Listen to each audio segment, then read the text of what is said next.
Friday. Happy Father's Day, Di. Maraming salamat, Di, na ikaw ang naging ama ng anak ko.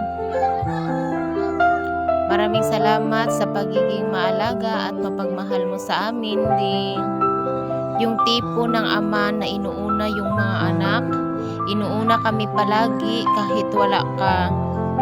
Maraming salamat, Di, sa pagmamahal at pag-aalaga mo sa amin. Sobrang deserve namin yun. Maraming salamat sa pagpupuno ng mga pagkukulang sa amin, sa buhay namin, Di. Yung tipong ama na natataranta agad kapag may sakit yung mga bata, na hindi yung nagagawa ng iba. Sobrang swerte nila sa iyo na ikaw ang naging ama nila. Pati din ako, sobrang swerte ko na din na ikaw ang naging asawa ko. Tandaan mo palagi, Di, mahal na mahal ikaw namin. Mag-ingat ka palagi sa lahat ng oras at sa lahat ng panahon, Di.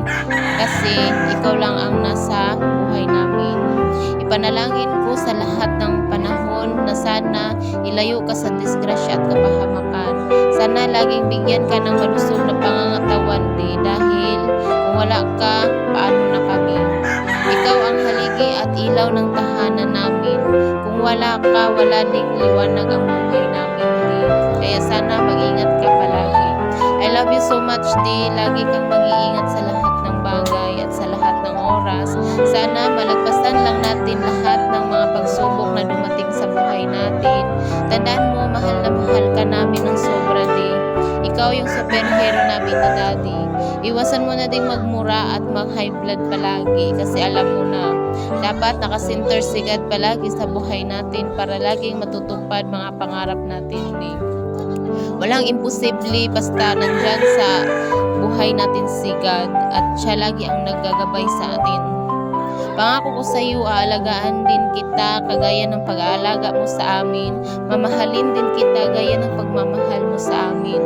Sana ikaw na ang makakasama namin hanggang sa pagtanda dahil gusto ko na maalagaan kita. Mahal na mahal ka namin, Di. Lagi kang mag-ingat at sana'y lagi kang gabayan ng Diyos. Happy Father's ulit, Di. Sana hindi ka magbago sa amin. I love you. Happy Father's Day, Daddy Love.